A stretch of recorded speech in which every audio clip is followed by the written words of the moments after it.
आज मी बनवणार आहे दिवाळी स्पेशल तिखट शेव।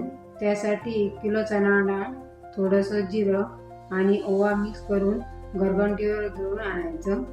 मिक्सरमध्ये आलं लसूण पेस्ट तयार करून घ्यायची।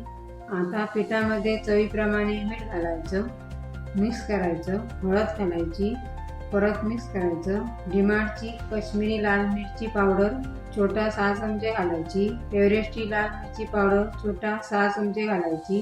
पीठ मिक्स करायचं आणि तयार केलेली आलं लसूणची पेस्ट घालायची, मिक्स करायचं आणि थोडं थोडं पाणी घालून पीठ चांगलं मळून घ्यायचं।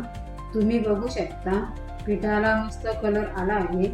या साईजचे गोळे करून घ्यायचे। आता कढईमध्ये तेल तापत ठेवूया। मी जेवणाला नेहमी सपोला गोड तेल वापरते।